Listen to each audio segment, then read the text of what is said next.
I didn't flinch when Margaret Hendricks raised that wine bottle above her head at the emergency HOA meeting.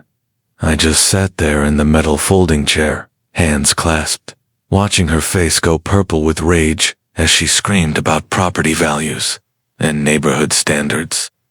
What she didn't know, what none of them knew, was that my old Marine unit was parked in 3 black Suburbans outside the community center. And they weren't there for moral support. They were there because this subdivision had been built on land that technically belonged to the Department of Defense, and I had just spent 18 months proving it. When that bottle came down and cracked against my skull, sending Merlot spattering across the HOA's quarterly financial reports, I smiled. Because Margaret Hendricks had just committed assault against a federal contractor on federal property, and my boys had it all on camera. But I'm getting ahead of myself. Let me back up and tell you how a quiet guy who just wanted to restore his grandfather's fishing cabin ended up taking down an entire homeowners association with military precision.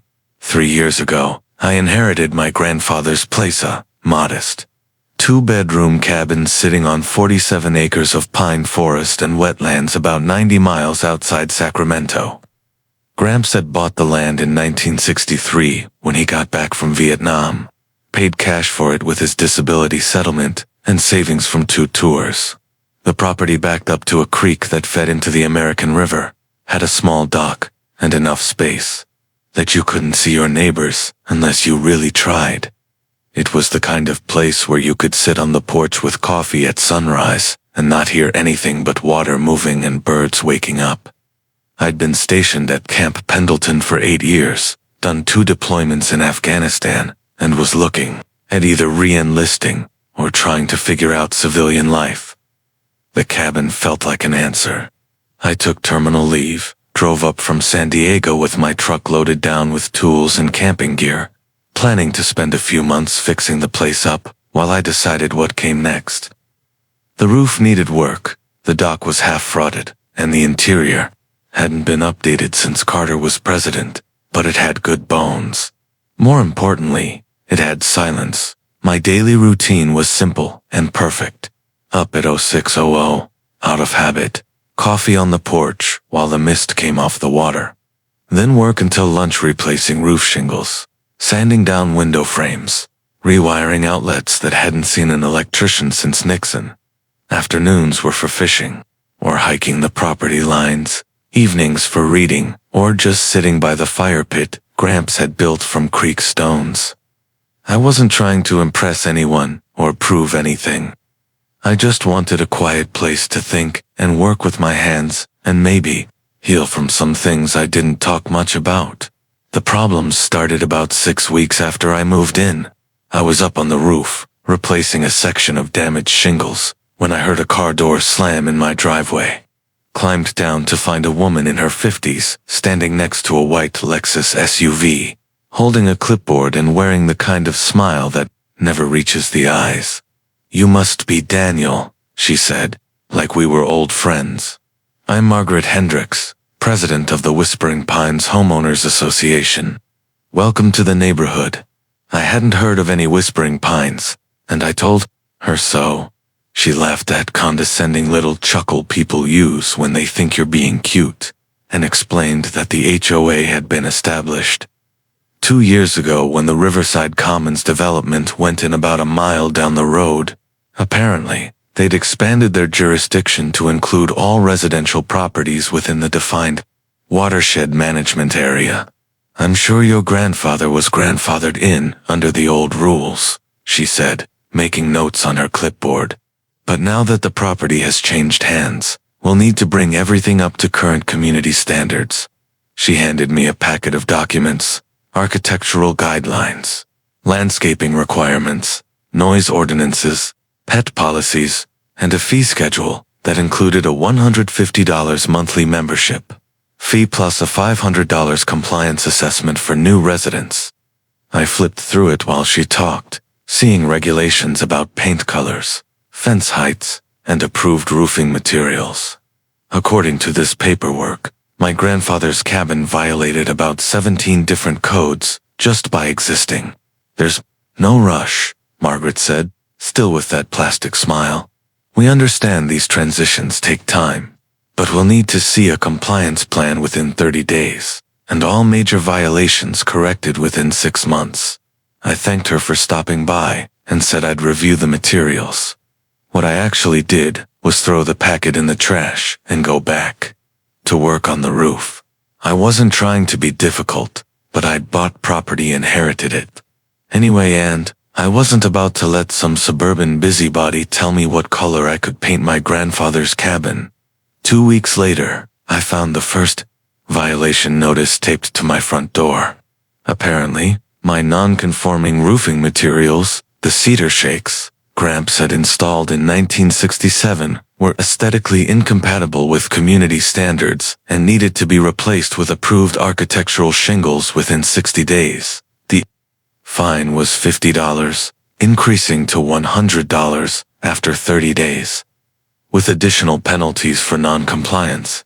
I called the number on the letterhead and reached Margaret's voicemail, left a polite message explaining that I'd inherited the property, that the cabin predated their HOA by 40 years, and that I'd appreciate a chance to discuss the situation. She never called back.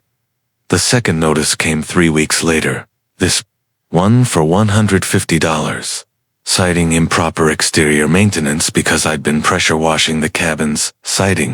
Apparently, I was supposed to get pre-approval for any exterior alterations or maintenance activities visible from common areas or neighboring properties. The third notice, another $200, was for parking my truck on the grass next to the cabin instead of on approved hard surfaces. By then, I was getting irritated, but I tried to handle it diplomatically. I drove over to the Riverside Commons development, found the HOA office in their little strip mall, and asked for a meeting. Margaret kept me waiting 45 minutes, then spent 10 minutes explaining that the rules were the rules and that everyone had to do their part to maintain property values. When I pointed out that my cabin wasn't in their development and had been there decades before their HOA existed, she got that look, the one that says you're being unreasonable for not understanding something obvious. "Mr. Torres," she said, using that patient voice teachers use with slow children, "property ownership comes with responsibilities. Your grandfather may have been able to get away with certain accommodations under the old system, but we have a community to protect now." I asked to see the legal documentation showing how my property fell under their jurisdiction. She handed me a map that showed the expanded watershed management boundary as a dotted line that somehow included my land, along with about 50 other properties that weren't part of Riverside Commons. When I asked who had authorized this expansion, she said it had been approved by the County Planning Commission, based on environmental impact studies. That's when I started to smell something rotten. I'd been dealing with military bureaucracy for 8 years, so I knew what legitimate authority looked like and what power grabs looked like. This felt like the latter.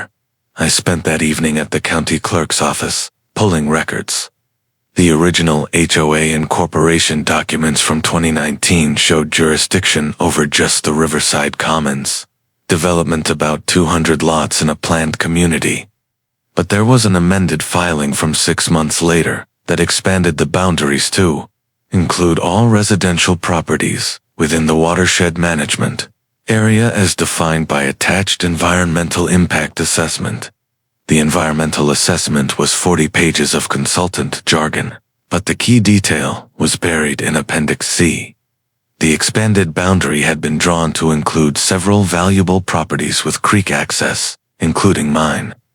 The amendment had been filed with minimal public notice and no input from the affected property owners. Essentially, Margaret and her board had grabbed a bunch of land they didn't own and declared themselves in charge of it. I made copies of everything and drove back to see Margaret the next morning. Laid it all out on her desks, the original incorporation papers, the amendment, the timeline. Explained that her HOA had no legitimate authority over my property and that I'd be happy to resolve this quietly if she'd simply remove my land from their jurisdiction. She barely looked at the paperwork, just leaned back in her chair and smiled. That same condescending smile. Mr. Torres, I understand you're frustrated, but this is bigger than your personal preferences. We have a legal obligation to maintain community standards, and we can't make exceptions just because someone doesn't want to follow the rules. That's when I realized she wasn't interested in being reasonable. This wasn't about property values or community standards. It was about control. Margaret Hendricks had found a way to expand her little kingdom beyond the subdivision where she actually lived, and she wasn't about to give up that power voluntarily. The fines kept coming. Every 2 weeks, another violation notice. My dock needed to be rebuilt to current safety standards.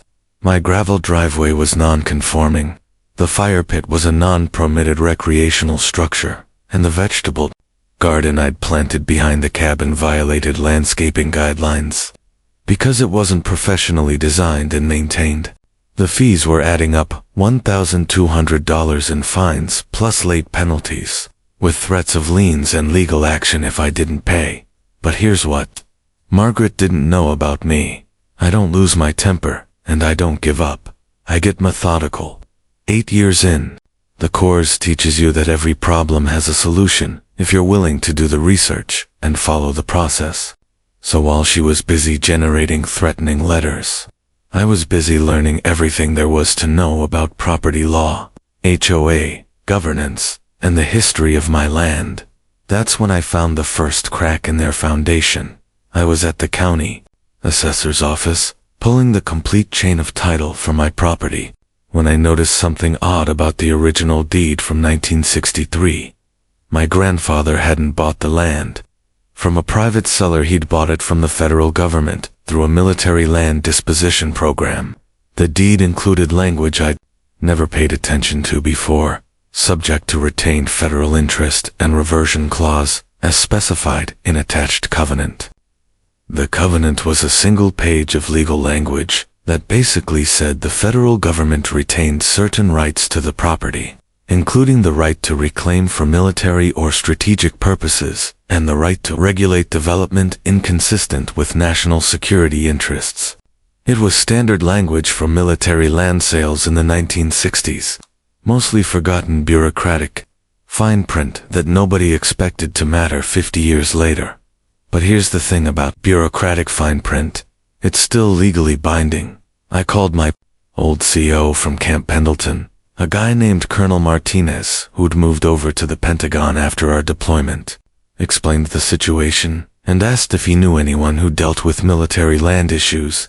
He put me in touch with a lawyer at the DoD General Counsel's office, a woman named Captain Sarah Chen, who specialized in exactly this kind of thing. Sarah was interested, very interested. Apparently, there had been several cases recently of HOAs trying to assert control over former military properties without understanding the federal land covenants. The Pentagon was starting to take a dim view of civilian organizations interfering with properties that had strategic value, and my 47 acres of creek frontage and high ground had been originally purchased because it sat along a potential logistics corridor between 2 military installations. The covenant is still active, Sarah told me over the phone, and if a civilian organization is attempting to regulate development on the property in ways that could interfere with potential federal use, we have grounds to invoke the reversion clause. I asked what that meant in practical terms. She explained that the federal government could essentially reclaim administrative control over the property, making it immune to local regulations while allowing me to retain residential use. But there was a catch. We'd need to demonstrate that the HOA actions represented a genuine interference with federal interests. That's when I had an idea. A very specific, very satisfying idea. I called my old squad leader, Sergeant First Class Mike Kowalski, who'd gotten out 6 months before me and was working for a defense contractor doing site surveys and security assessments. Explained the situation and asked if he'd be interested in a consulting job. Mike was very interested, especially when I mentioned that the HOA was trying to regulate a property with federal land covenants. Within a week, Mike had assembled a team of 6 former Marines, all working for various defense contractors, all with legitimate reasons to be conducting a preliminary site assessment for potential federal logistics use. They showed up at my property in unmarked vehicles, set up temporary equipment, and started doing exactly the kind of survey work that the federal government would do. If it was considering reactivating military interest in the land, the timing was perfect. Margaret had just sent another demand letter threatening immediate legal action if I didn't pay $2,400 in accumulated fines within 10 days. Instead of responding to her, I called Captain Chen and reported that civilian interference was escalating to the point where it might compromise federal operations. Sarah moved fast. Within 3 days, I had official DoD paperwork declaring my property under preliminary federal administrative review, pending assessment of strategic value. The document looked official because it was official 47 pages of Pentagon bureaucracy that basically said the federal government was considering reasserting control over the land. I made copies and hand-delivered one to Margaret's office, left it with her secretary along with a polite note explaining that all HOA activities related to my property needed to cease. Immediately pending resolution of the federal review, Margaret called that evening, absolutely furious. "You can't just run to the federal government every time you don't want to follow the rules," she screamed into my voicemail. "This is a transparent attempt to avoid your legal obligations to this community." I didn't return her call. I was too busy planning the next phase, the emergency. HOA board meeting was scheduled for the following Thursday evening at the Riverside Commons Community Center. Margaret had sent notices to all the property owners in their jurisdiction, calling it a meeting to address federal overreach and frivolous attempts to circumvent community authority. She'd made it clear that she expected a show of solidarity against my legal manipulation. I arrived 15 minutes early with a briefcase full of documents and my phone set to record. Mike and 5 other guys from my old unit were already there, spread out around the parking lot in 3 vehicles, all wearing business casual and looking like exactly what they were, professional military contractors, doing a job. The meeting started with Margaret giving a speech about property values and community standards, and how certain people thought they could use technicalities and intimidation to avoid their responsibilities. She had charts showing the accumulated fines I owed and projections of how my non-compliance was affecting everyone else's property values. About 30 people showed up, mostly residents from the actual Riverside Commons development, plus a handful of other property owners who'd gotten swept up in the HOA's boundary expansion. Then Margaret opened the floor for discussion, clearly expecting a chorus of support for her position. Instead, an older man named Frank Patterson stood up and asked to see the legal documentation, showing how his ranch had become part of an HOA he'd never agreed to join. A woman named Linda Cruz wanted to know why she was suddenly getting fined for having horses on land she'd been using for horses for 15 years. That's when I stood up. "I'd like to address Ms. Hendricks' comments about legal technicalities and intimidation," I said, keeping my voice calm and level, because I think everyone here deserves to understand what's actually happening. I walked to the front of the room and set my briefcase on the table next to Margaret's charts. Started pulling out documents, the original HOA incorporation papers, showing their actual jurisdiction. The amended filing that expanded their boundaries without proper notice, the Federal Land Covenant from 1963, and the Pentagon's Review Declaration. This HOA has no legitimate authority over any property outside the Riverside Commons development, I said, holding up the original incorporation documents. The boundary expansion was done without legal notice to affected property owners, and it appears to have been designed to capture valuable creekfront properties for the financial benefit of the actual HOA members. Margaret tried to interrupt, but I kept talking. More importantly, several of the properties this HOA is trying to control are subject to federal land covenants that supersede local regulations. The Pentagon is currently reviewing whether civilian interference with these properties constitutes a federal issue. I could see people starting to understand. Frank Patterson was nodding. Linda Cruz was looking at her own violation notices with new skepticism. Even some of the Riverside Commons residents were starting to look uncomfortable. That's when Margaret lost it. She stood up, face flushed red, pointing a finger at me. "You can't intimidate us with your military friends and your federal paperwork," she shouted. "This is about following the rules and respecting your neighbors." "Actually," I said, still, calm. "This is about a group of people who live in a planned community trying to impose their rules on property owners who never agreed to join their association. We have legal authority," Margaret screamed. "We have county approval and environmental justification, and you have nothing," I said, opening the briefcase and pulling out one more document, the one Captain Chen had overnight expressed to me that afternoon. "You have a federal cease and desist order requiring this. HOA to immediately stop all regulatory activities related to properties with federal land covenants." The room went dead silent. I could see Margaret's lawyer, a nervous-looking guy in a cheap suit who'd been sitting in the back row, suddenly very interested in his phone. "Furthermore," I continued, "any attempts to continue harassing property owners subject to federal protection will be considered interference with a federal investigation and handled accordingly." That's when Margaret grabbed the wine bottle. I'd seen it sitting on the table next to the coffee and cookies. Someone had brought a bottle of red wine for after the meeting. Margaret snatched it up by the neck, raised it above her head, and brought it down toward my skull while screaming something about property values and federal conspiracy theories. I could have moved, could have blocked it, or stepped back, or caught her wrist.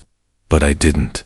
I just sat there and let that bottle crack against the side of my head, sending wine and glass fragments spattering across the federal documents spread out on the table, because Margaret Hendricks had just committed assault and battery against a federal contractor on property under Pentagon jurisdiction, and Mike Kowalski had captured every second of it on his phone camera from the back of the room.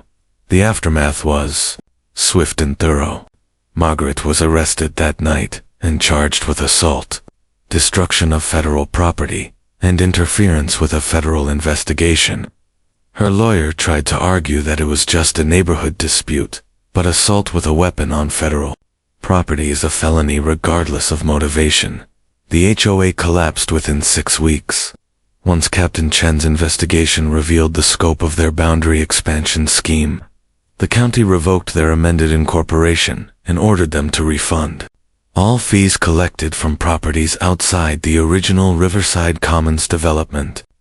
3 board members resigned immediately, and the 4th was facing civil lawsuits from multiple property owners.